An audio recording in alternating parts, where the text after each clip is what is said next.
Hello everyone, we're here for another Adobe Live from the sofa to kick off the week for a great start. And we have some new faces or familiar faces on today, a special feature for the session. Here, lovely Nuria Boj, who is based in Edinburgh. Hi Nuria, how are you doing? Hi, how are you doing? Thank you. Really well, thanks. And we have a special co-host come back. We love those. With Rufus is joining me for the next hour. So how does it feel to be back? The roof is back, yeah. From undercover, the dark world of Behance. Only for today. Yeah, so this is stream 26 from the sofa. It is. And wow, it's been an incredible month of May. No, it was May. No, it was, yeah. What is it now? No, now it's May. It was April.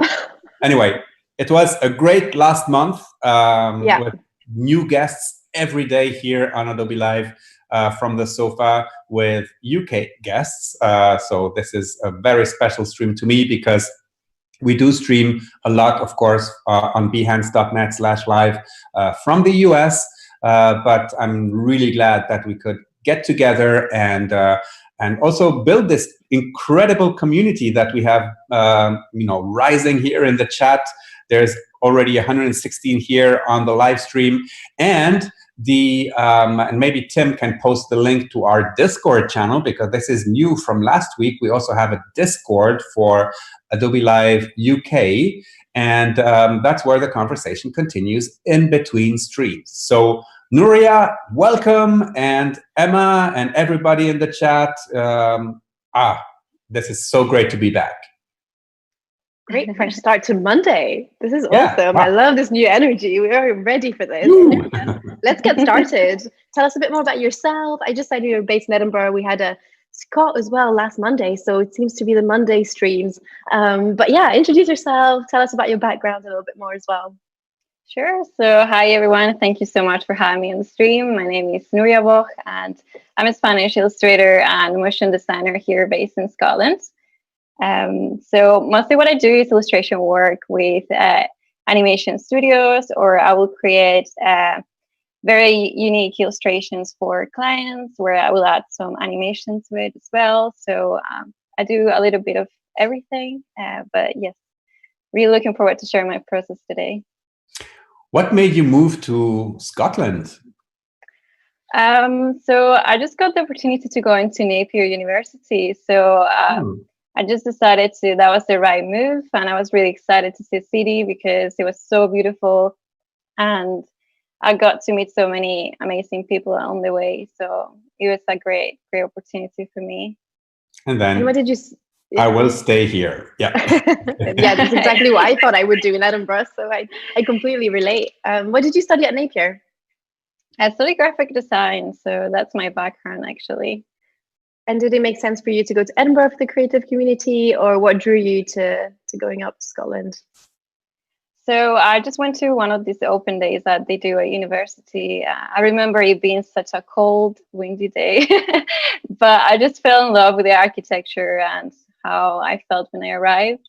And since they gave me the chance to get into the course, I was just so excited to jump into learning graphic design and see what I could do.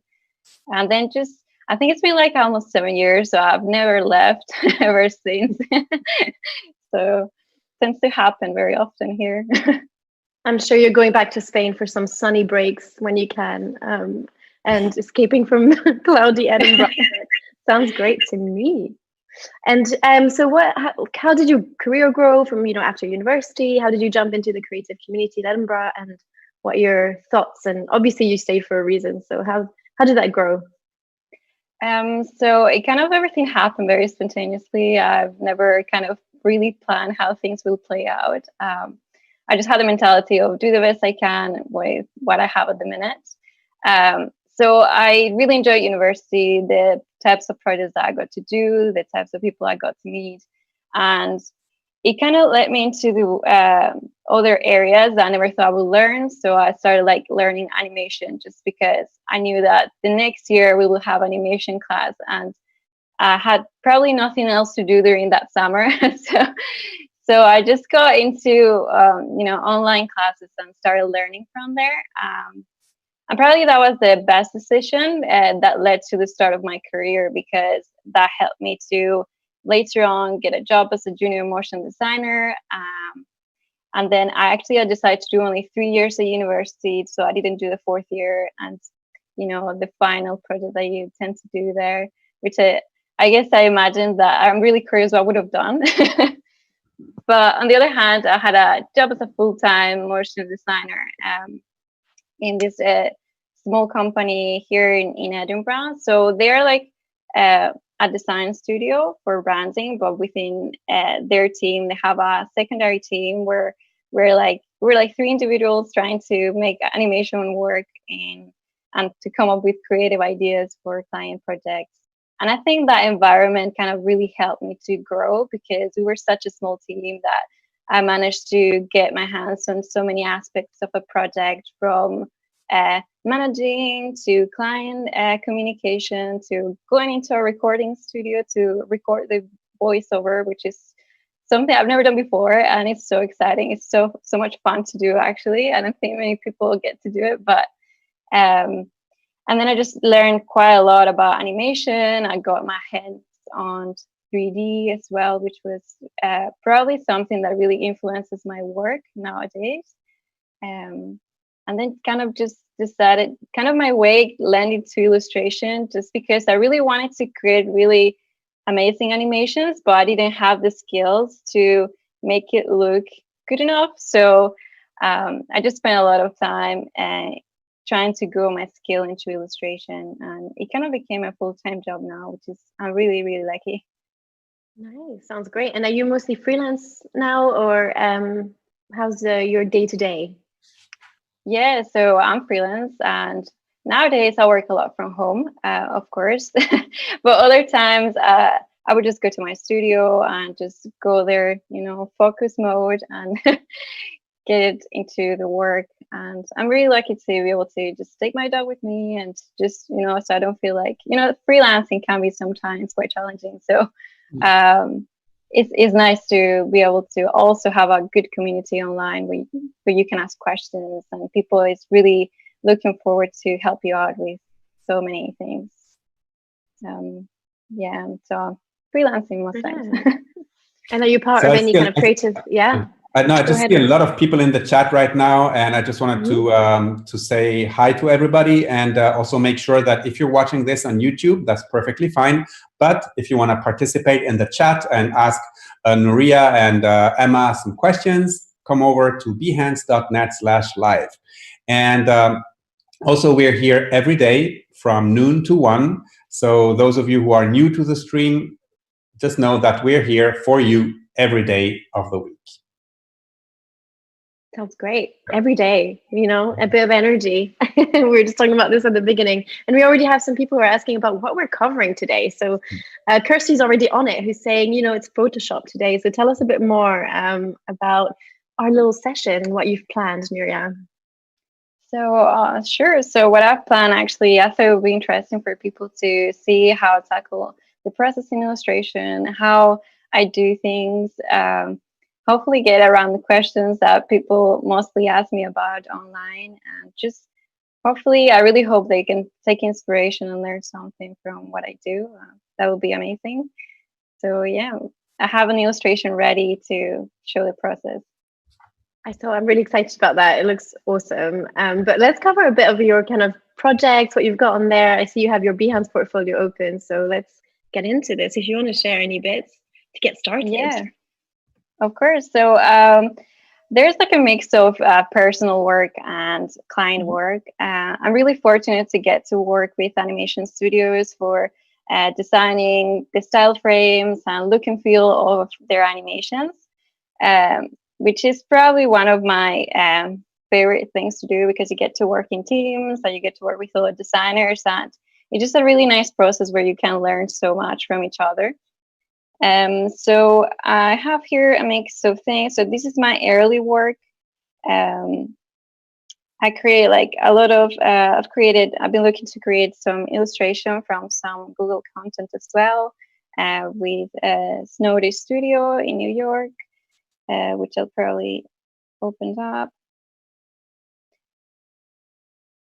And it's just like really a lot of, I found that I have like a pattern where I do a lot of interior design inspired illustration. Lately, at least, we moved to a new house, so I'm like on Pinterest like crazy, saving inspiration for my house. But if I'm not doing interior design, I'll probably be like drawing something related to nature. I love drawing leaves for some reason. So you will see leaves and moths all over my work, especially if it's like personal illustration. And then, yeah, here's like some motion projects that I've got to be a part of. With Ordinary Folks, they're incredible, and I love working with them. They're just so talented animating. Like, just, you know, sometimes I'm like illustrating something and I'm like, there is no way they can't just animate this. Like, there's so many layers of complexity here, and they just do it. I don't know how they do it, but they're incredible. So as you can see, like, this is totally different from my personal style, and I kind of like to, I guess it's my graphic design background that I tend to adapt whatever I can do to the project needs. So if it needs to go like really geometric, I just jump right into it and see what I come up with. This one was like super fun. This was for the School of Motion, and we've created like, I think we were like 3 designers, and we just did a lot of gradient work, a lot of characters. I get to do like quite a lot of 3D reflections, which is what I was mentioning before. I think since I learned 3D and the basics of how it works, I really like to apply it into my own personal style. And yeah, so this Scotland related one as well. I saw some Scottish flags. It looks adorable. What was that for? Google. This one was for Google Doodle. So this one was for the FIFA Women's World Cup from last year. I feel like so happy to be able to just represent Scotland because I've been living here for so long, and I just feel so connected to this place and its community. So I was like really excited that they gave me the chance to represent them for the Women's World Cup. So I created like different sketches. I was like trying to make it dynamic and see how much of the Scottish iconic imagery I could just throw in there. And this one was kind of the winner, and that's what it got displayed through one of the days that was the tournament going. Nice. And Emma, I see maybe a new intro video for Adobe Live. I know, right? This reminds me of it. I mean, you're on it, Nuria. I mean, let's get into this. This is like you pitching. No, it's brilliant. And I was about to say, you're quite diverse in terms of your subjects as well, because you have this fascination for character design, and you said you really love leaves, but I mean, you're, you know, spreading across so many different types of topics and subjects, and it's great to see that you have this interest and curiosity for it.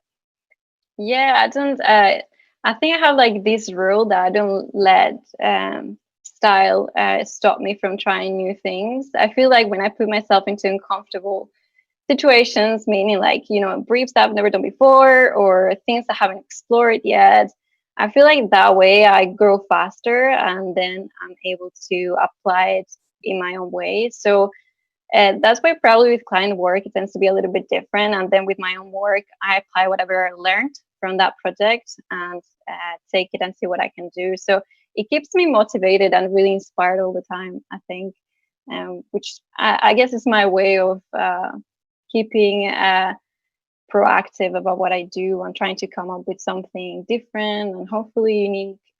Of course, that if it's a client project that the client loves, and if it's a personal project that just home like my own. So brilliant. I mean, I'm still thinking about that intro video now. I'm just thinking this is great potential. I know, like, opportunities are endless. No, it's great. And are you managing to have much time for your personal projects still, or how does that work in terms of balancing your inspirational work and your client work?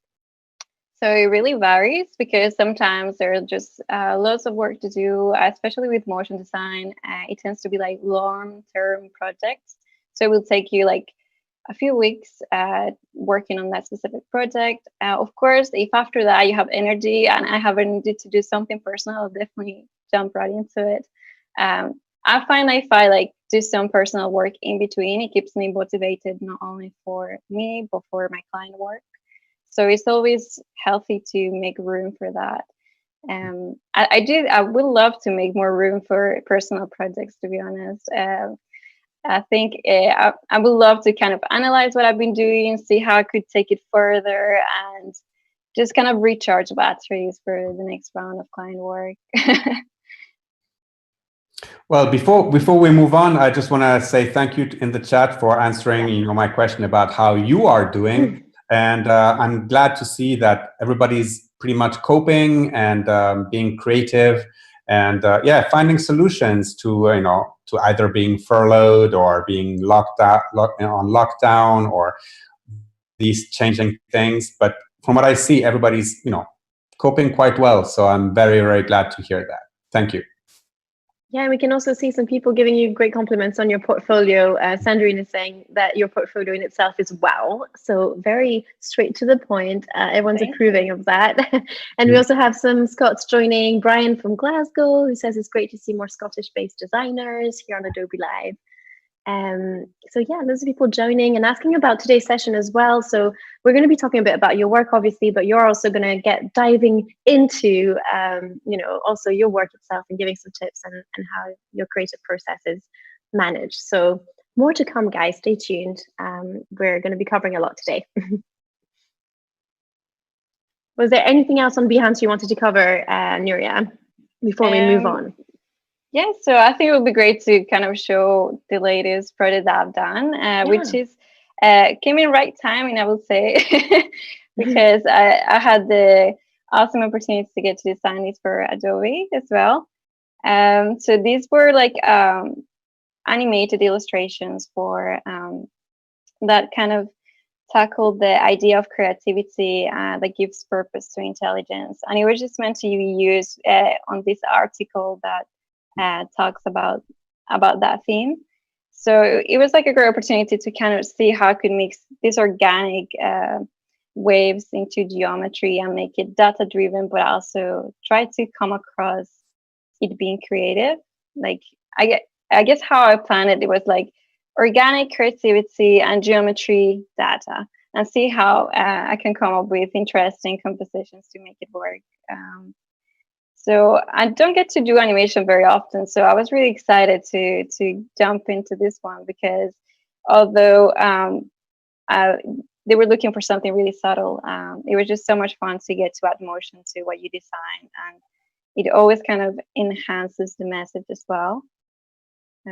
So a lot of playful geometry and a lot of vibrant colors, and I get to, as you can see, I apply like 3D objects that are just reference of things that I tend to do in my work as well. And then here are the still imagery that I created for the project. I also really liked for people to see the sketch that I present to clients, because I think it's just really valuable for people to kind of get the full idea of how the project started or gets presented to a client. And as you can see, I try not to change too much from the sketch to the final thing, apart from finessing the composition and the colors. And probably. And Nuria, do you work much on paper as well? So are you also hand sketching and painting and drawing? Is that another kind of means you have, or are you always just digital? So 100% digital. Millennials, we love that. Yes, I don't know what it is. I just think like, actually, because the first place that I got to feel like really freely to explore and don't feel like constrained about, making errors and changing things. It was like when I first purchased my Wacom Cintiq, and then later the iPad. All these great apps just helps you so much to explore and just worry less about the media and just become so playful that you get immersed. And that helped me quite a lot to get better illustration and to stop worrying about the media so much. So I'm really looking forward to try more like maybe acrylics or something that's more handmade, so I can take a break from my computer every now and then. But Nice. I'm mostly No pressure. I I feel like everyone always leaves those live streams with a new project to take on. I'm always like, I'll be watching you. Like, you better start this. So, no pressure. But we have I had to do Stuart. it. Yeah, we have Stuart who's asking how long that animation project took from concept to final. I think that it was the previous one you were showing. Yeah. So I think probably took around 2 weeks to 3 weeks. It was quite a high pace type of project. I guess if it would have been like a full animation, of course, it would have been like much better to bring on board a team of animators to make more complex animations. But since these were like GIFs, I just had all the time. What I mean to say is that because I have like my animation background, then I know if I'm gonna be animating something, I will be preparing the file beforehand. So when I jump into animation, everything becomes seamless and everything is being thought of before anything could come up. So I think because of that, I was able to prepare the illustrations quite quickly and just add a bit of motion in After Effects afterwards. Brilliant. 2-3 weeks feels so quick to me. I feel like this is outstanding work. Yeah, should we go back to the other projects you were showing? Yeah, of course. So this one is another one that was mainly used for internal documents, I think. Don't know if we'll be seeing the life of the online world somewhere soon, but these were like also about being creativity being this organic form that is just shaping these tools. So this one, the first one is about cloud native 5D, and the next one is about content survey, which is kind of containing within its own boxes all these organic shapes. So it's like really a bit abstract in a way, but it's always so much fun to just add organic into very geometric shapes. I think it brings quite a really nice contrast sometimes. And these were like the sketches that I've created for them. I'm not I feel like these would also make a really good coloring book right now, since we're seeing this Instagram trend of coloring all sorts of things. These look brilliant, really satisfying. Yeah, I mean, as soon as you see it, you're like, okay, I can just start filling with color, and you're like switching to get, yeah. Totally, yes. Great. Did you want to move on to your work today, or we're just excited to get started? Yeah, so I got ready this illustration for today that hopefully people will find useful to see my process and my take onto coloring, shading, and hopefully we'll have enough time to go over my entire process. But I wanted to also show really how it started. Like, it doesn't really start that pretty. You know, sometimes starts like really loose. I'm like, I want to create like these really rough lines just to kind of drive the energy of the character and the pose, which I know is not 100% correct. I know it's totally wrong in a way, but I kind of don't get like too precious about my drawings at the start. I just play with them and see where I can take them. And then I just move on to another rough sketch. I wouldn't call this complete. I think I really like to refine my sketches as much as I can, just so when I get into color, I can just really enjoy that other process. And just so I make all the decisions beforehand, I suppose. Because when I have this rough sketch, I will be like, okay, I know I could define shapes way better, the hands. I'm just gonna now think about color. And then with color is another world, I guess. It's complicated in its own, but I really try to just pick like 4 colors, and I always leave room for changes afterwards. Like, I don't get even precious about the color palette that I start with. I mostly, like 80% of the time, I will change it completely, because when you see everything coming together, you're like, no, maybe this needs a little bit of blue here, or, you know, you change the entire thing that you were working on a little bit. So next, once I have the color rough pass, I will just jump right into the sketch again, and I will redefine the composition, the elements, and the shading as well. I would start thinking about how things cast shadow onto objects. Which is probably one of the most fun things that I like to do. I don't know why I enjoy so much just adding black and just start filling up with shadows. I think it just brings that dimension to the illustration, and just I really enjoy this little part of the process, actually. This is all done in Photoshop? Yeah, so the first one I just start like on the iPad most times, because I just take it with me, go on the sofa, just relax and just get inspired sometimes. I've been really enjoying using the Photoshop app, actually. I just learned quite recently that it just came available for iPad, and I was like, oh, I have to try this. Mm-hmm. This is so much fun. So I'm really happy that I'm able to use Photoshop on my iPad now. Yeah, and there's also Fresco for the iPad, of course. Yeah. And Fresco is an application that lets you draw in pixels, but also in vectors. So I thought maybe, it could be interesting, like for the vector part of it. And also, like, a good reminder, this week there is finally Photoshop for the iPad and Fresco are bundled together. So if you want to subscribe to that, there's a subscription for that too. And that's new. Yeah. That sounds amazing.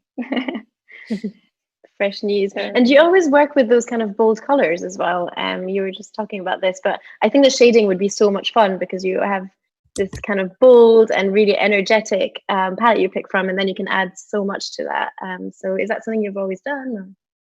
Yeah, I find myself that I tend to go to really bright colors. I don't know what it is, but I do really like to make it as bold as I can. I always also tend to go to greens for some reason lately.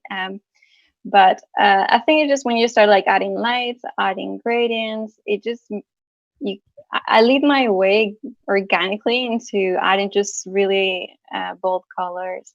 And even though this rough color palette seems bold, I think I even take it further to make it even more saturated at the end. I always tend to crack the saturation all the way up when I finish. Nice, breaking through the Scottish greyness with a bit of bolds. We love that. I was thinking that could be a possible, that could be because of that. Yeah, exactly. And was the kind of story behind this piece as well? Did you have a specific project or a client, or what was the inspiration behind it? So this is mostly this personal work, and I thought it would be brilliant to just use all these amazing imagery that I've been collecting for my house to put it onto use for an illustration. So I thought it would be interesting just to play around with objects that I find really interesting for my own place, to try to make a composition, and also the type of characters I always tend to do rounded heads for my personal work, and I really like to kind of create like a heart at the top part of her hair. I think it just it's kind of become a branding type of thinking in a way. I use it quite a lot for my own personal branding and stationery and stuff. These lines are so keen and like, do you draw these? Some of them, not all of them. So as you can see, like all the first sketches are quite loose. Those ones are definitely hand drawn. But at this stage, I really use a lot the pen tool. Okay. So any reason why you're not doing that in Illustrator, the vector part, and then? I know. I knew you were going to ask me that question because it makes total sense. It makes total sense. The thing that I like to have all the process in Photoshop, which is because of the layering system and the masking system. I tend to, instead of erasing something, I just add a mask and draw on top and just hide that part that I don't want to see. Just so if I change my mind, it's just like really easy for me to change it around. But otherwise, it would totally make sense to have it done in Illustrator. Even the shading part, it would make sense as well. But I think that's the cool thing, is that there is no right or wrong. Like whatever works for you. And I find this fascinating that you do all that vector work in Photoshop instead of Illustrator. So good for you. Of course, if it's like client work, I'll have to do it in Illustrator, because for animation, it just makes life much easier for the animator. So true. I have to adapt. But if it's personal work, I'll definitely do it Photoshop. And this is why I use a lot the pen tool. So that's why I have the tab of paths over here, because I use it to fill colors, do the lines, and erase when I'm done with it. So that's what I tend to do. And I guess just I will get started. So yeah, we have a couple of questions to throw at you before and test you again.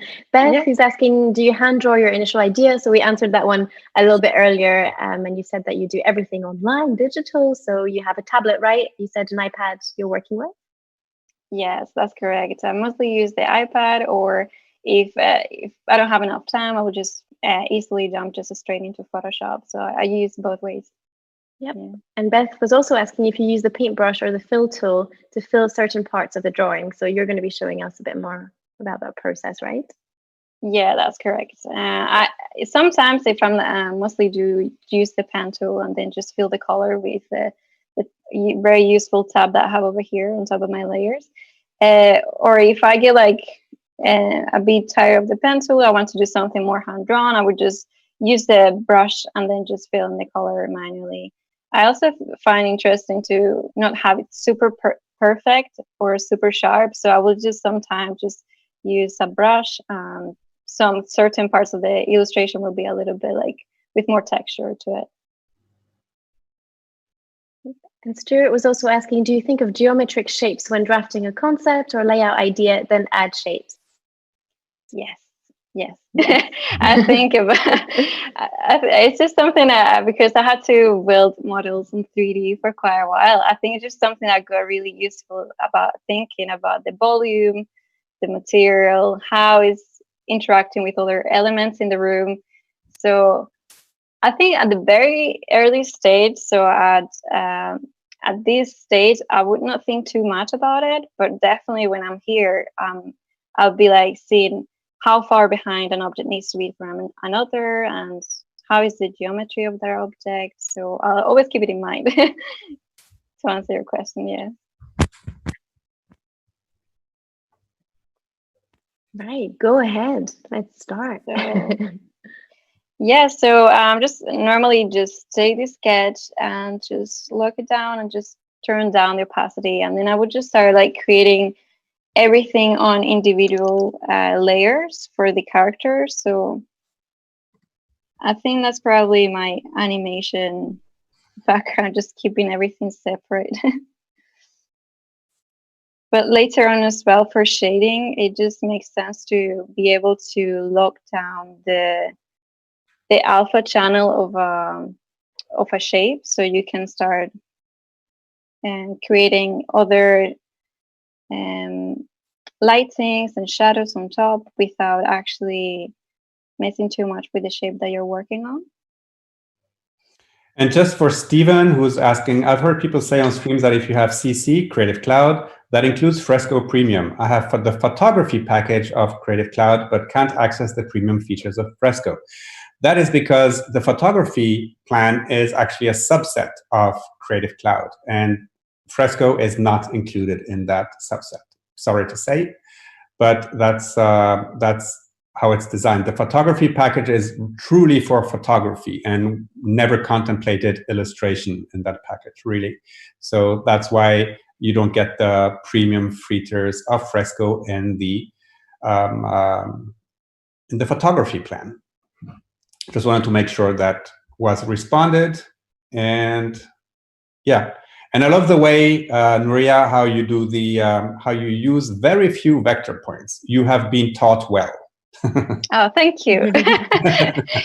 Yeah, it makes things like the curves and everything just work better and just be more correct as well for organic curves, and just make life easier whether you're working on Photoshop or Illustrator, really.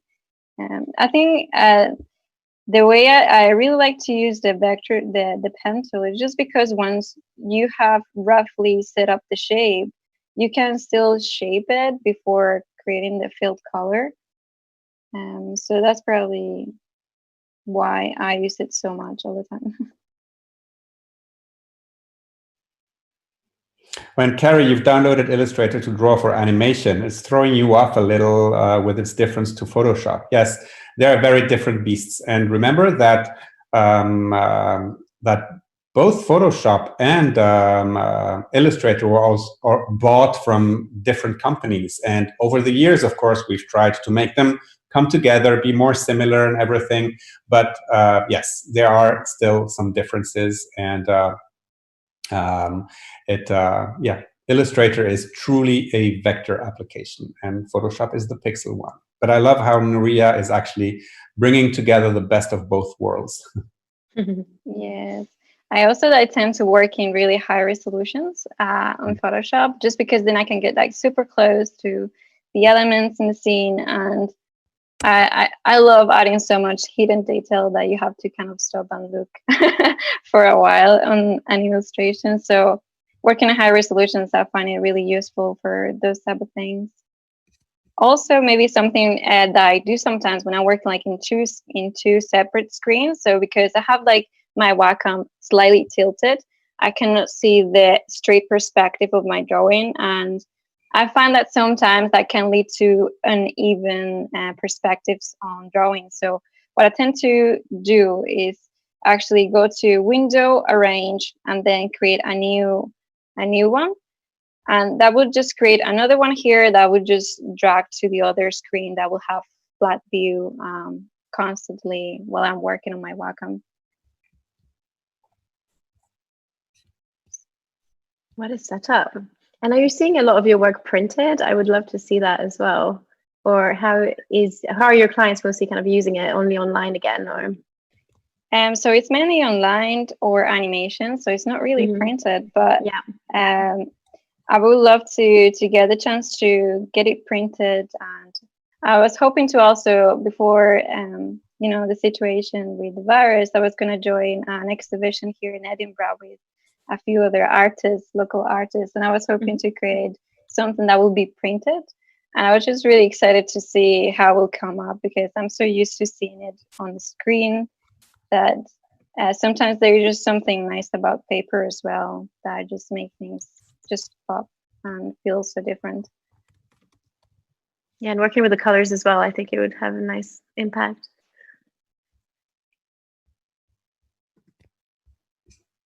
Also, what I tend to use a lot is just the shapes that come with Photoshop, you know. So I could totally try to do it by hand, but I know it's not going to be 100% accurate. So if I see something that's just going to be slightly spherical, I will just use these tools without a doubt. I'm just going to make it work. And then I'll just adjust. So as you can see, I just create this layer. So it becomes like a clipping mask of the base layer, and then I can just have flexibility with both things at the same time. And if I change my mind, I want to move it around, I can just drag it, and it's going to stay on the trousers that I'm drawing at the minute. So that's how I tend to do. So you will see eventually when I start like adding lots of details that lots of clipping masks start accumulating on each layer.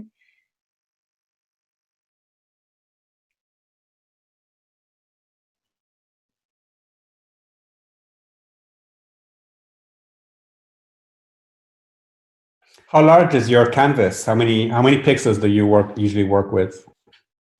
So some people would think it's crazy to work like at 6,000 or 8,000 pixel resolution sometimes. When I have like my computer, I will do that. But if I'm working with my laptop, I would just stick to 3,000.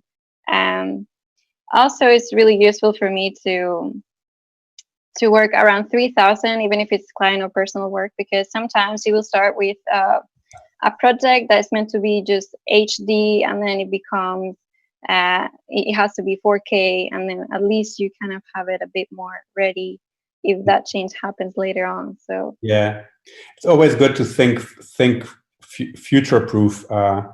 It's always funny when you watch videos from very early cell phones and they're like this tiny.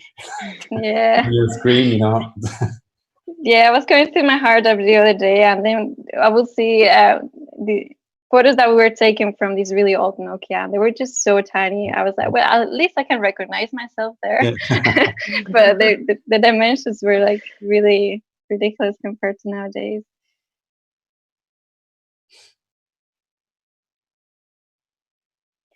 Yeah, so as you can see, like I use geometry and then I just kind of do everything with these shapes. So as I think that probably doing all the shapes will take quite a while, I'm just gonna jump right into the next stage. So you will see the shading completed, and then Jackie was asking, can you add, I mean, Tim was on this question already, but very quick, Tim, but can you add more than one clipping mask to one layer? yes, I really hope there isn't a limit because I just use so many of them. Sometimes if a project gets like really crazy into detail, the amount of layers there, it get really overboard. So luckily these illustrations don't get animated.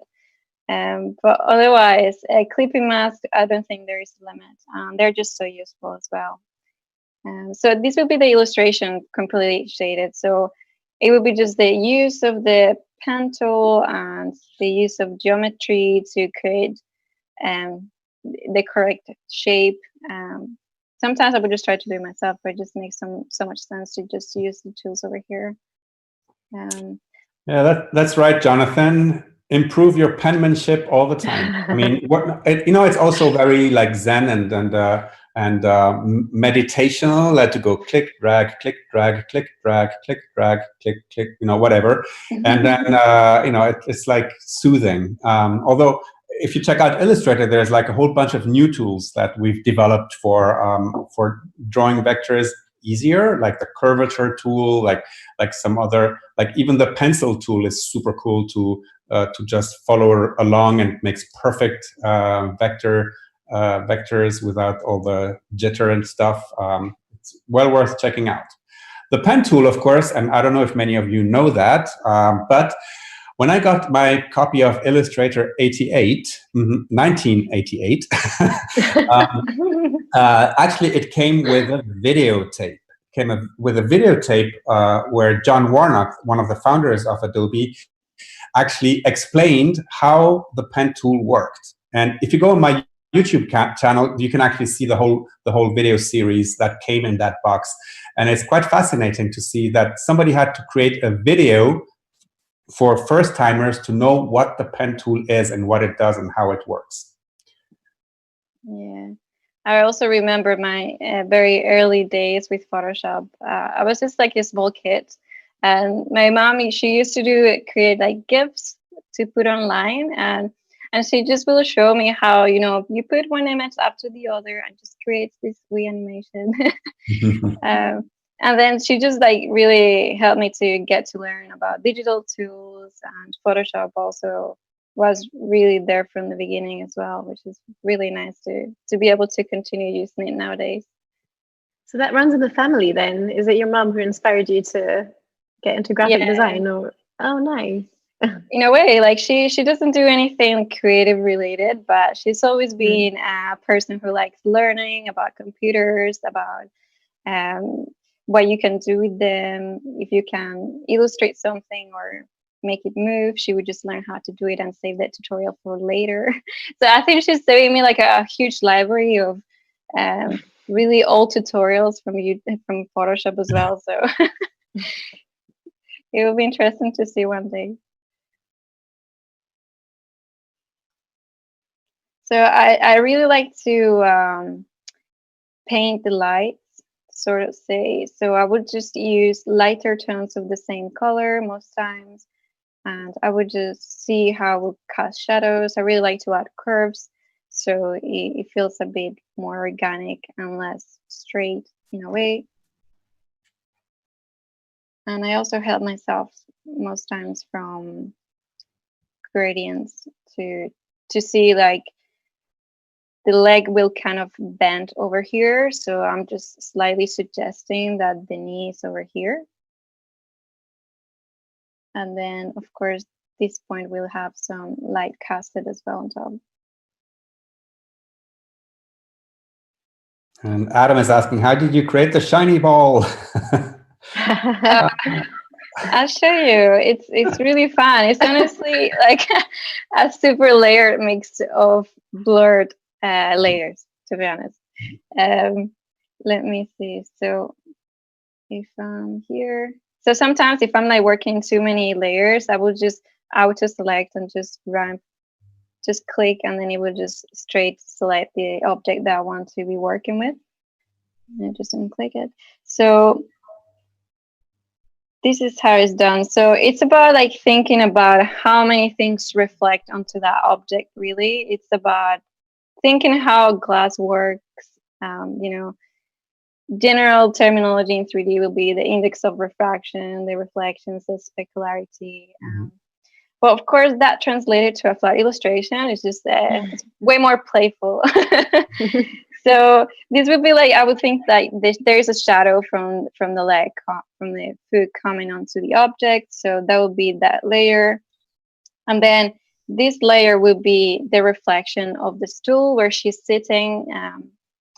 And it's not, I just need to kind of bend or draw the banded image onto it. And then just add like a simple, very simple blurred effect on top of it. You make it look so easy, but I feel like if it was wrong, you would be able to tell from miles away that your proportions and. No, honestly, always comes down to it. Like what helped you is also your training, like Stuart says, as a 3D designer. Yeah. But most of these things really come from observation. How does light work? Like how does shadow get formed? Like when I put, oh, there must be a light here. Like exactly.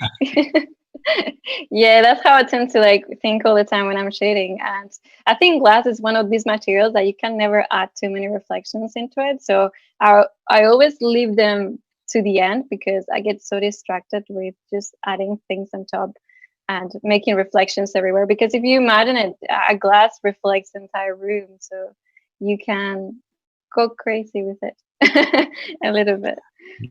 So the conversation in the chat about what iPad to get and what iPad not to get, like if you're going to use the iPad to watch Netflix, just get whatever. But if your intention is to to be creative and to draw, definitely get one that supports the Apple Pencil because it's really a game changer. And yeah, and like I said, there's now this promotion for Photoshop and Fresco together. I don't have the link here anymore. Maybe Tim can find it and put it back to that app page on the App Store. A lot of Scots in the room. Yay. Definitely. Hello. It's great to see. That's so awesome. It's great to see familiar faces as well on other live streams. So awesome. We have Andy who's asking, question to Nuria, great getting my attention there. Have you considered sampling real world textiles for your illustrations, as well as the palettes available in Photoshop? That's an interesting question. I think I've never thought of my work being on textiles, but it would be great to actually see how the process will change to adapt into textiles, because I imagine that I would not need to spend like 1,000 hours on reflections for textiles. So it would be like really interesting to consider. So I would be up for it.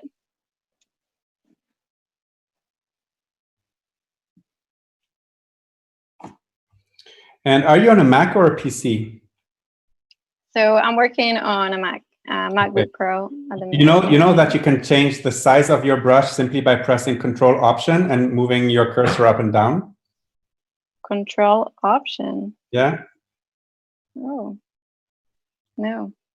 Okay, so maybe Command Option. Let's try that. So one of those. I think I'm terrible at following instructions. Oh no, that's quite okay.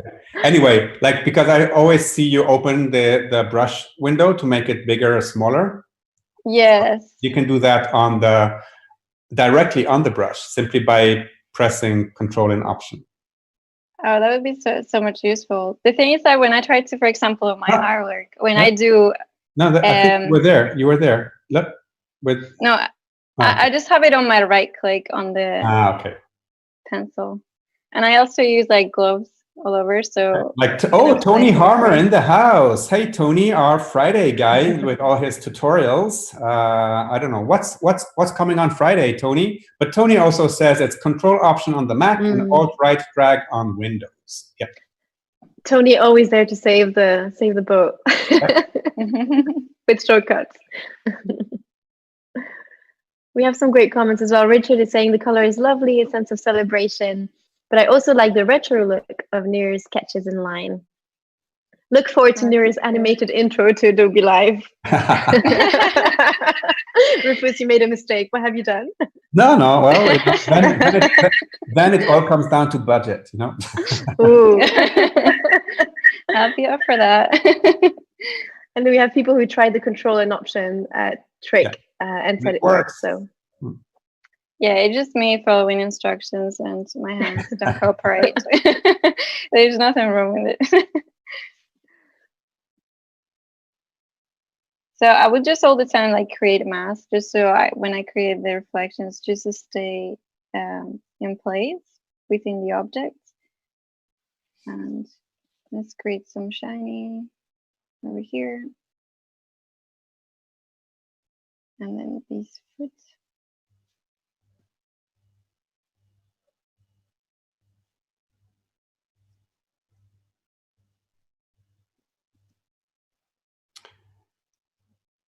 And Emma, have you noticed how much the community has grown? I know. It's incredible. You know, people are coming back, and it's really, really cool.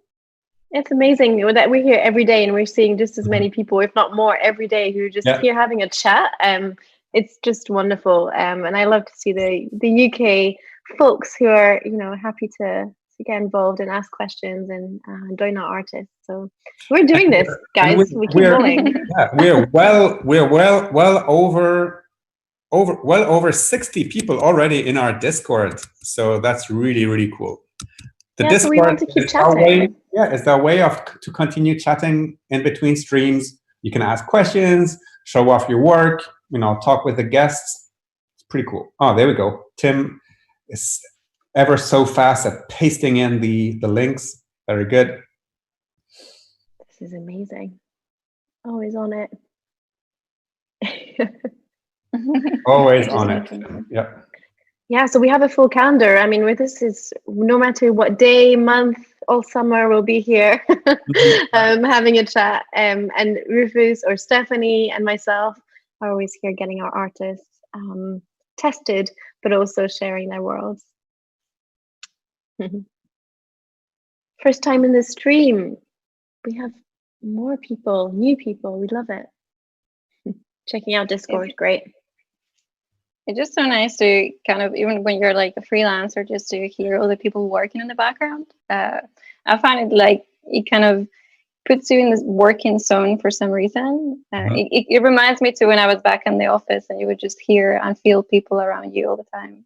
Yeah, and it just gives that energy. Exactly. And I think this is one of the key points of Adobe Live is A, you get to see fantastic guests. B, you can interact with them in the chat. And C, if you have to do, if like many people work also while they're watching Adobe Live, and I think this is the best way because it's like having, you know, a creative TV station always on next to you and be inspired, learn new things, you know, like suddenly you hear something, what is she talking about? What is that? Control Option, up and down, whoa, and then continue working, you know? And off they go. So much fun.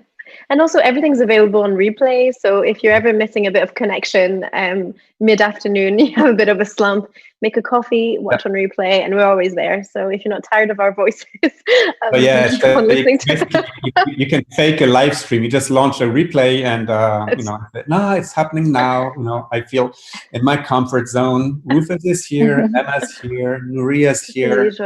Everything's fine. We have a question from the chat, going back to the iPad topic. You're kind of feeling indifference in terms of the Wacom tablet and the iPad. Is it best to have both? Or what did you feel made you move to iPads?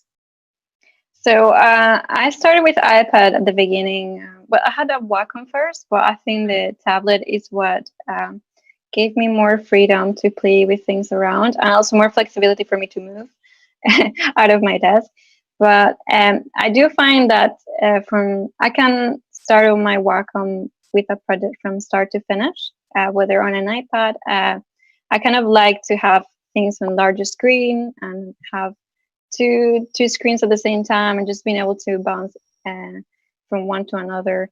But other than that, I think the iPad is just getting so powerful that I don't see why people wouldn't be able to create client work and things from start to finish on the iPad. So I guess it's just personal preference in a way. And remember, with the new sidecar feature, with the newer iPads and Mac OS Catalina, you can actually use the iPad as a drawing tablet, like a second screen, and pull over Photoshop over there and actually paint on the iPad as if it was the other brand.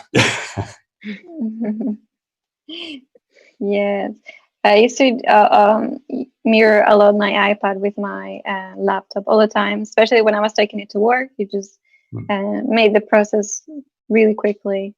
I really, really enjoyed it. And so I used a lot of gradients for the shadows. Sorry? Everyone in the chat is enjoying this spamming. They called it positive spamming. It's part of their home office setup. So you have your laptop, the live stream, the coffee.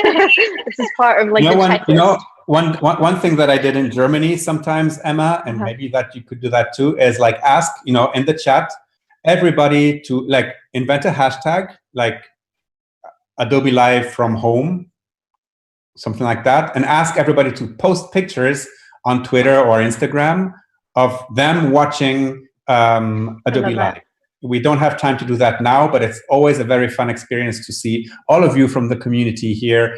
Also, where you're watching it, how you're watching it, and it's always great feedback.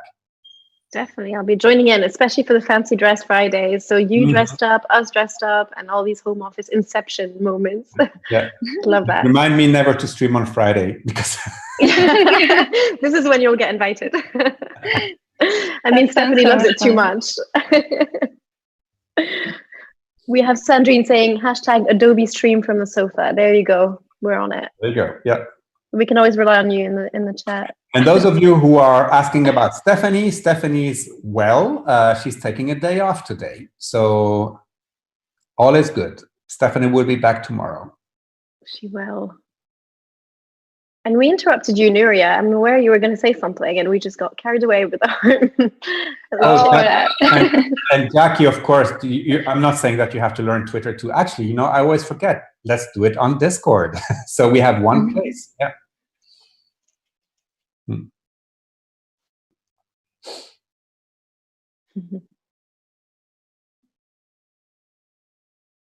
I know I'm not on Twitter, and Stephanie already on my first day was like, Rufus hasn't told you to get on Twitter yet. He hasn't set you an account. I'm so bad for Twitter. Too many platforms. I have to keep up. Yeah, exactly.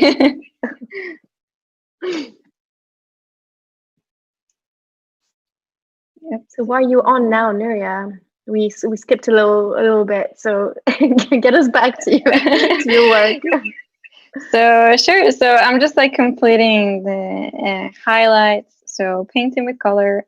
Something that I also like to do a lot is to, for example, if we go to this hand and I create like a clip mask, I would just go to the red and start adding like a highlight over here, and then maybe put it into color dodge mode. So I do play a lot with the blending modes. I think it just brings colors that you probably wouldn't think about, or effects that you wouldn't think about. So that's what I like to do most times. And yeah, so I think I probably just get the details on the hands. Again, this is glass, so I could go on forever on reflections over here. But so do you set yourself a limit? Like, I'm going to work on that X amount of time and then stop? Or... That would be a great technique for me to use, but I don't. I should totally limit myself on the amount of layers I use sometimes. I know we're already at 219. How did that happen? Yeah, that happened. Sometimes I don't notice. I'm like, oops. Yeah, just start merging things around. Yeah, and we're also nearing up our time, and I wish you could go on. This is why the question is so relevant. I wonder how long we could kind of work on it. But yeah, time's flying, Nuria. Oh yeah. Then I think it would just great for people to see the end results of the illustration. Definitely. So let me just zoom back. So this is the rough color, the base color with the lighting, the shadows, and then this is how I will color it. So it's a little bit different, but then I would just kind of add effects on top of it to make it more vibrant. So I tend to just add a bit of saturation on top to make everything pop. And I also, if I want it to feel a bit more warm, I will just add a color filter. And sometimes if I'm not feeling like really convinced with my color palette, I find really useful to just go through the settings that you have here and just start like changing things around with the composition. We have a couple sad people saying it's already over in the chat. Just said that, yeah, I know, right, guys? It always flies by, but you can see more of us every day, so don't you worry. But yeah, don't be sad. Yes, so that's pretty much how I will complete the animation. Other times I would like to change it to black and white just to see how things play out. But most of the times this is my process, and I really hope that people get to feel inspired and maybe learn something from it. So absolutely. Thank you so much for bringing me on board to share it. No, thank you so much, Nuria. Honestly, amazing work. So bold, and yeah, just great getting insight into your world today as well. Wish we could go on forever. Rufus, final words. Did you enjoy this comeback?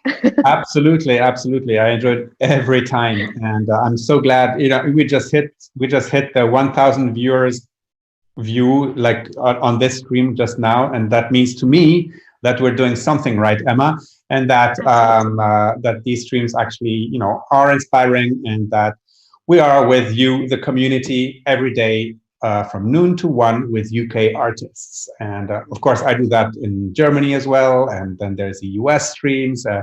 Actually, Adobe Live almost never sleeps, but these are the special streams from the sofa from the UK.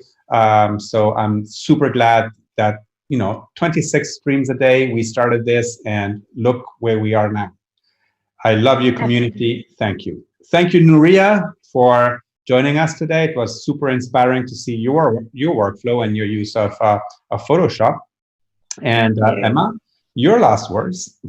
I know, right? So, I mean, so much inspiration again today. And again, you can join us on Discord for a little bit more. If you haven't had quite enough of us, you can chat away on there. But yeah, we'll see you more tomorrow for photography. So we're jumping right in again. And we'll see you at 12 to 1. Yeah, for a bit more of a chat. Thanks, everyone, for joining. All right. Thank you. Bye. Bye, guys.